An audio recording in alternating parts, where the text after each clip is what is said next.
The guard didn't even lift his head. "Restricted area. Sir, military funeral. No clearance. No entry." To him, the man was just another forgotten veteran. His once proud uniform, now sun-faded and threadbare, hung on narrow shoulders like a memory refusing to let go. He stood silently, holding a single crushed daisy, worn boots rooted in place outside the wrought iron gates of Arlington West Memorial Park in Santa Rosa, California. Inside, the crowd buzzed with the stiffness of protocol. Medals flashed under camera lights. Flags snapped against the autumn wind. High-ranking officials filled the seats. They had gathered to honor General Richard D. Albright, an American military icon whose career spanned 4 decades and 3 continents. But outside the perimeter, one man waited. He didn't argue, didn't plead, just stood there. His name was Caleb Monroe, 81 years old, a retired staff sergeant who had taken a Greyhound from a nursing home in Barstow that morning. 5 hours, 2 transfers, 1 promise. He had come to say goodbye, and while the world inside moved in polished formality, something would soon shift. Because General Albright's funeral, meticulously planned to the second, was about to be interrupted by a silent salute. And a memory the country had almost forgotten. The sun rose gently behind the redwood trees lining the cemetery's edge, casting long shadows over the manicured grass of Arlington West. Inside the gates, military honors were in full motion. The brass band played softly. Rows of decorated officers stood shoulder to shoulder. The flag-draped casket of General Richard D. Albright rested beneath a white canopy, waiting to be interred. Meanwhile, Caleb Monroe stood beyond the security checkpoint, hands folded over the flower now bruised by the journey. His uniform, though clean and pressed, bore the quiet exhaustion of time. There were no ribbons on his chest, only a faded patch from the 4th Recon Division, an outfit disbanded before most of today's officers were even born. The security guard, a young corporal, had already dismissed him. "I'm sorry, sir, you're not on the list." Caleb had nodded, said thank you, and stepped back. No complaints, no resistance. He didn't know that someone inside had noticed him.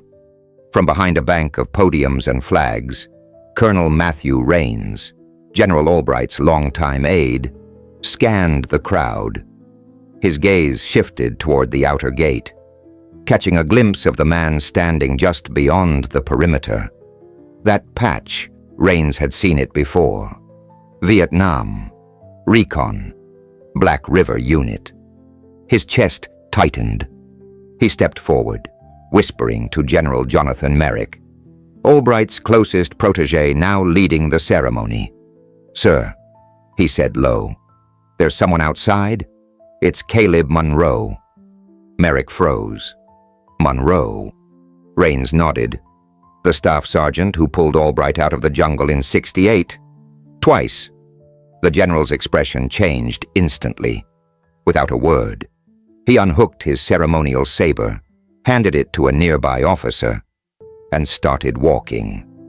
Cameras clicked. Uniforms turned.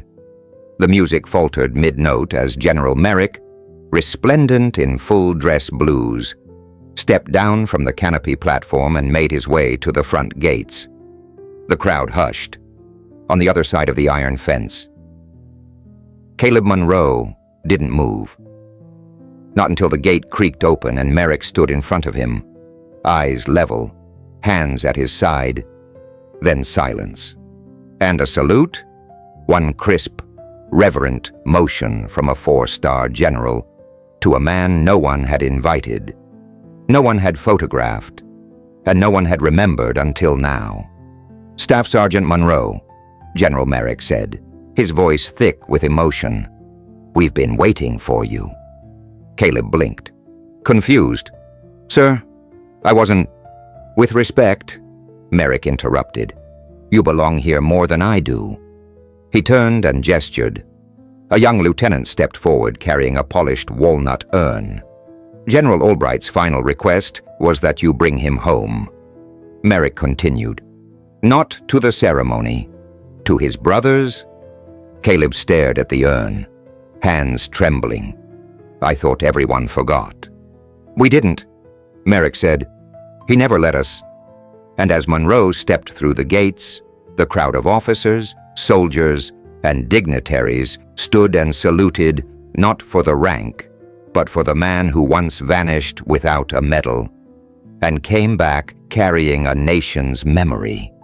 As Caleb Monroe stepped onto the hallowed grounds of Arlington West, carrying the urn of General Richard Albright, the air changed. A reverent stillness settled over the crowd. You could hear the leaves shifting in the trees, the distant call of a hawk above the hills. The Secretary of Defense adjusted his stance. A Medal of Honor recipient in the second row removed his cap. The photographers didn't raise their lenses, they knew better. This wasn't a moment for headlines. It was history happening in real time. Caleb's boots crunched softly on the gravel as he moved toward the platform. His hands, once steady from decades of training, now shook slightly with the weight of memory. Inside his breast pocket, tucked behind his service ribbon from 1968, was a letter, the final words of the general he now carried. He hadn't read it. Not yet. He reached the platform and placed the urn gently beside the folded American flag. General Merrick stood behind him, but offered no commands. He simply nodded once, stepped back, and gave Monroe the space that had been denied to him for decades. Then, from the seats lining the west side of the ceremony, a movement.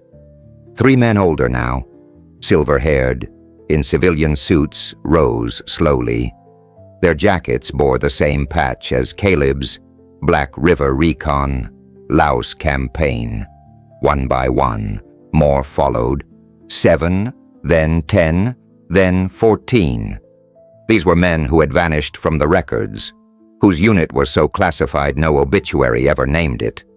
They'd traveled from Minnesota, Arkansas, Montana, wherever they'd retired to live their quiet, unnoticed lives. They hadn't seen each other in decades, but they stood now, shoulder to shoulder, and saluted. Caleb looked up, eyes clouded with disbelief. A tremor passed through him, not from age, but from the sudden realization he wasn't forgotten. They remembered. All of them. A soft voice cut through the moment. "Sergeant Monroe." He turned. It was Captain Eleanor Briggs, a combat medic and the only active duty officer present who had served under General Albright in the Middle East. She stepped forward and offered a crisp salute before speaking. "We were instructed to follow your lead," she said. The general wanted his journey home walked by those who truly carried him. Caleb tried to reply, but emotion closed his throat. And then, unexpectedly, General Merrick walked up beside him, removed his gloves, and extended a hand not to shake, but to support. "You won't walk alone," he said. The 2 men stepped off the platform together, followed by Captain Briggs and the line of aging recon veterans. As they walked slowly toward the burial site, the sea of guests parted. Soldiers, civilians, and journalists alike stood in silence. And that's when the whisper started to ripple through the rows. "That's the man who saved him. That's Caleb Monroe." Not a general, not a commander, just a soldier. But in that moment, on that soil, he was the most honored man alive. As Caleb Monroe approached the burial site, every step echoed louder than any speech could. General Merrick walked beside him, silent, respectful, as if afraid to break the weight of the moment. Behind them, The line of aging veterans from the Black River Recon Unit moved as one. No ranks, no salutes, just quiet men walking shoulder to shoulder, bonded by something no metal could define. The honor guard stood to the side. Heads turned. They had practiced every detail of this ceremony. But this wasn't in the script. The four-star general was no longer the centerpiece. Caleb was, and that changed everything. Caleb placed the urn gently into the marble vault. His fingers lingered for a moment, not out of ceremony, but memory. When he turned, he saw more than rows of officers. He saw a shift in their eyes. They didn't look at him with pity anymore, or confusion. They looked with understanding. Years ago, they would have dismissed the sight of a worn-out veteran on the outside of the fence. Today, they saw him for what he was, the quiet reason why a legend lived long enough to become a general. No one asked him for details. They didn't need to. The story had unfolded with the solemn grace of truth. The evidence wasn't in a speech. It was in the way men stood taller around him, in how silence gave way to reverence. Then came the moment no one expected. From the crowd, a figure stepped forward. A woman in her 60s, dressed in a simple navy suit. Lena Albright, the general's sister. She carried nothing but a sealed envelope. Her hands trembled slightly as she approached Caleb. "This was in my brother's safe," she said, voice soft but unwavering. "He left instructions. If you ever came back." She handed it to him. Caleb took the envelope slowly, almost reverently, and opened it. One short paragraph, handwritten in uneven strokes. "Caleb, you never let me thank you. You disappeared like it didn't matter. But it mattered every single day. I wore medals because I had the chance. You gave me that chance. If I ever find peace, it will be because I said your name out loud." Richard. Caleb's throat tightened. For a moment, he couldn't move.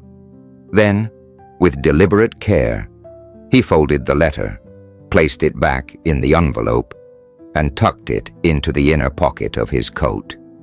He didn't speak. He didn't need to. The message had landed not just with him, but with every person present. They saw now what had been hidden for decades. That true heroism doesn't demand recognition.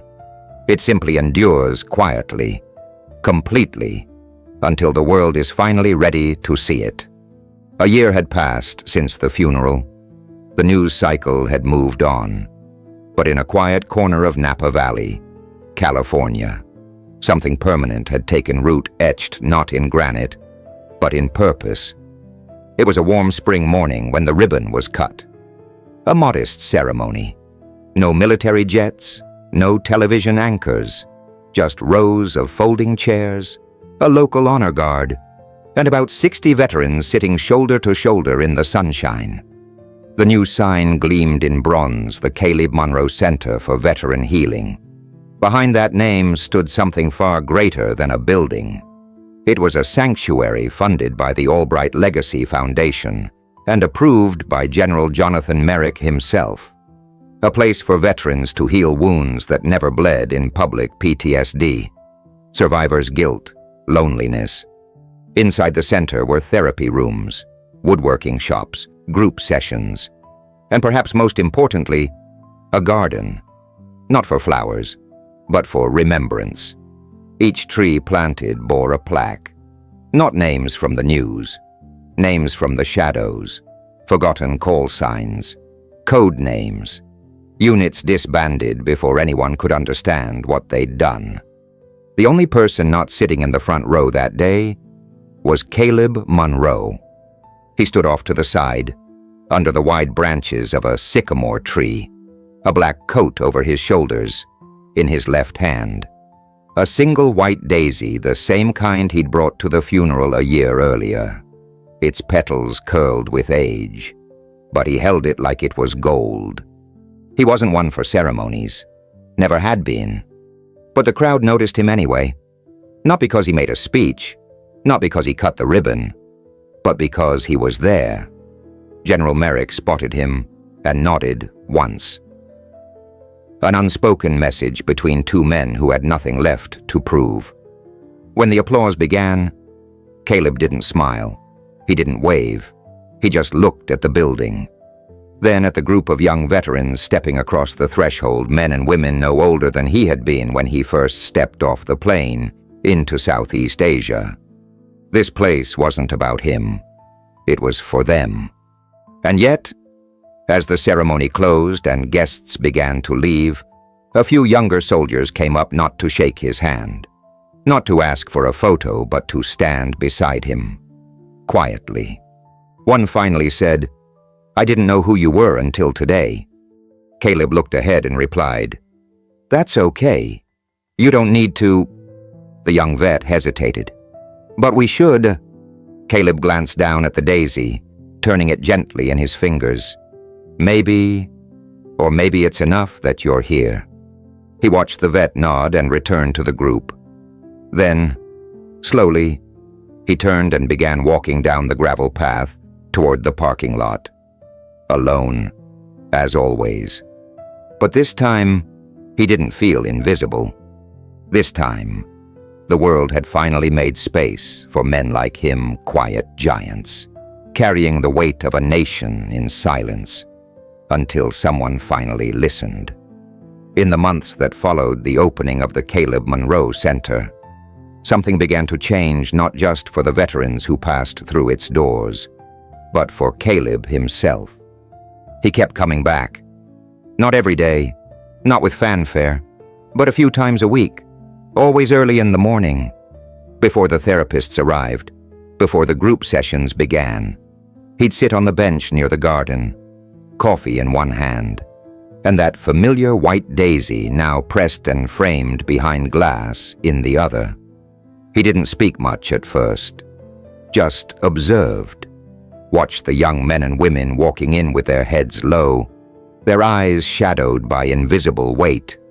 And slowly, as word spread of who he was, they began sitting beside him. Not to talk, necessarily, just to be near someone who had carried a burden and survived it. They didn't call him Sergeant. They didn't even call him Sir. They called him Caleb. And for the first time in decades, he let them. He told stories not of firefights or war, but of what came after. The silence, the long bus rides, the way grocery stores felt too bright. How sometimes the worst wounds don't come with blood. There was a young vet named Noah Benson, a Marine back from Afghanistan who hadn't spoken in group therapy for over a year. But after sitting with Caleb for a few mornings in a row, he finally said, "I feel like you get it." Caleb had smiled slightly. "I do. But more important, you do." He didn't become a counselor, didn't wear a badge or take a title, but his presence became the heartbeat of the center. Veterans came early just to sit by him. Some brought coffee, others brought questions. A few just cried and he let them. And somewhere along the way, Caleb began to heal too. He started wearing his old boots again, the ones he'd tucked away in the closet for years. Started walking more, even volunteering to help fix the flagpoles when a storm knocked one down. One day, he joined a woodworking session, said nothing, just carved quietly. When he left, they found a small plaque on the table that read, "Some battles end in silence. Some victories begin there." General Merrick visited one afternoon and found Caleb surrounded by 4 young vets, all listening like he was reading scripture. Merrick didn't interrupt, just watched from a distance and whispered to one of the staff, "That man has done more for healing without saying a word than I've done in my entire career." That night, Caleb sat alone in the memorial garden. The sun dipped behind the hills. A soft breeze carried the smell of earth and pine. He looked up at the names carved into the plaques and finally spoke aloud. "You're not forgotten. And maybe I'm not either." He didn't expect an answer. But the wind, for just a moment, felt like an old friend's hand on his shoulder. It was a quiet Sunday morning when Caleb Monroe took his final walk to the garden. The staff at the center had come to expect him, black coffee in one hand. Steady but slow steps, eyes that always scanned the horizon like he was still watching for something. But that morning, he arrived earlier than usual. The grounds were still wrapped in mist, the flag at half-staff for someone else's funeral across town. Caleb stood before the memorial wall where dozens of plaques lined the stone.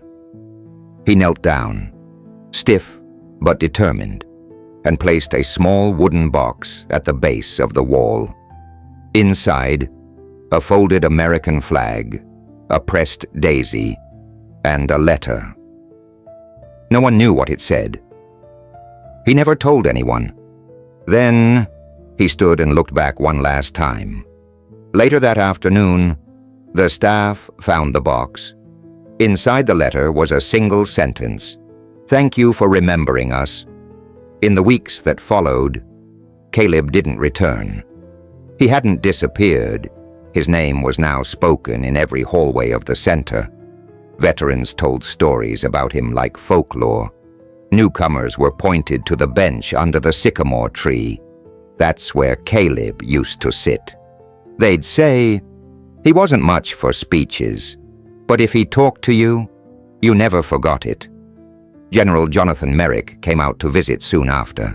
He stood before the bench, hands behind his back, eyes misted over.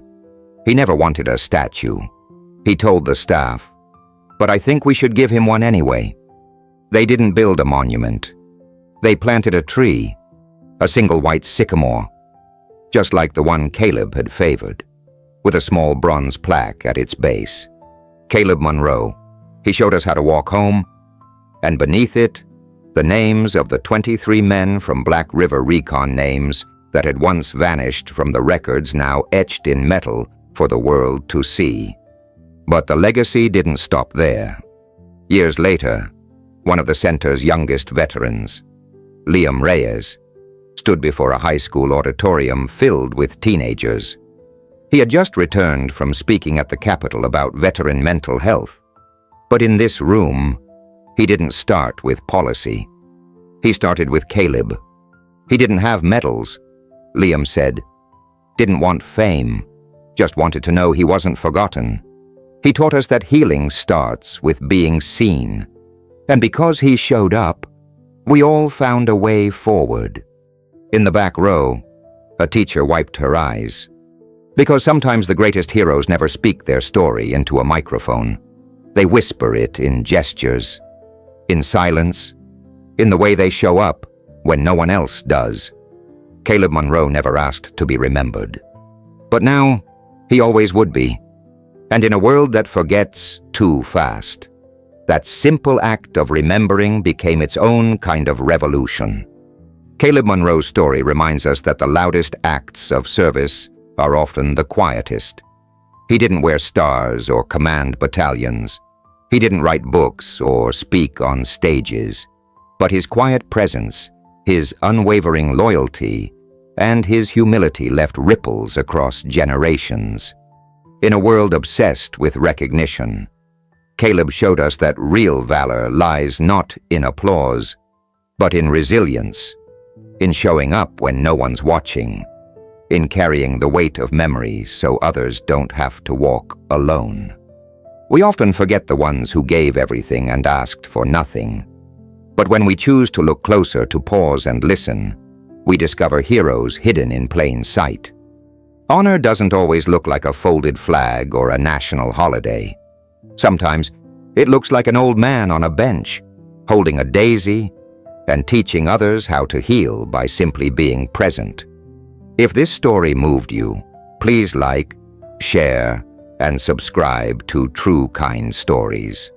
Let's honor those who served not just in uniform, but in silence. Share this with someone who still carries a story inside.